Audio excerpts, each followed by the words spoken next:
संपदा, काय करतेस ग? काय करतेस म्हटलं? अगं गाणी ऐकतेय. बोल ना. मूड कसा आहे तुझा? मस्त आहे. माझ्या मूडला काय झालं? मग आपण थोडंसं बोलूया. म्हणजे महेश बद्दल? आई प्लीज, महेश माझ्यासाठी इतका महत्वाचा नाहीये की मी त्याच्यासाठी उदास बसेन किंवा डोकं धरून बसेन. संपदा, तू धक्केच देतेस मला. अगं महेश नवरा आहे ना तुझा, तुमचा प्रेमविवाह झालाय ना?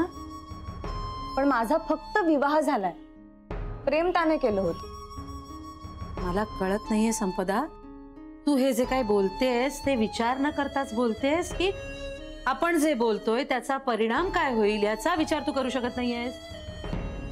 आई सोड ना, तू काय बोलतेस हे मला कळत नाहीये. तुला दुसरं काही बोलायचंय का? नाही, मला महेश विषयीच बोलायचंय. पण मला या विषयावर बोलायचं नाहीये. तुला चांगलंच माहितीये माझ्याशी काहीही न बोलता तो मला इथे सोडून गेलाय. आणि याला तू प्रेम विवाह म्हणतेस का? काय त्याला नाही आठवत सगळं मीच लक्षात ठेवायचं? हे बघ, तू आत्ता रागात आहेस, आपण नंतर बोलू. तू केव्हाही बोल, माझं उत्तर हेच असणार.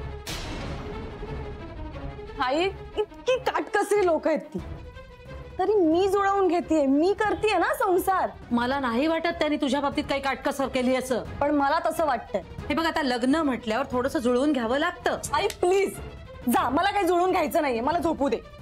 हो, तुला झोप आली लगेच आता? ठीक आहे. आई थांब. काय? हे बघ, मी एक चांगली शिकलेली, कमवती, स्वतःच्या पायावर उभी असलेली स्वतंत्र मुलगी आहे. वय वर्ष 25, मी लहान नाहीये. त्यामुळे दरवेळी माझा फोन नाही लागला, स्विच ऑफ असला तरी अति काळजी करू नकोस, आभाळ कोसळत नाही. म्हणजे काय म्हणायचं तुला? म्हणजे तुला माहित होतं ना मी पार्टीला जाणार आहे, मला उशीर होणार आहे, तरी सुद्धा तू इशू केलास. अगं पण रात्र किती झाली होती, त्यातून तुम्ही फोन घेत नव्हतात म्हणून तू नीलला पाठवलंस आम्हाला आणायला. आई तुला माहितीये ती दोघं माझ्या डोक्यात जातात. आलेच मी. नको येऊस, झोपू दे मला.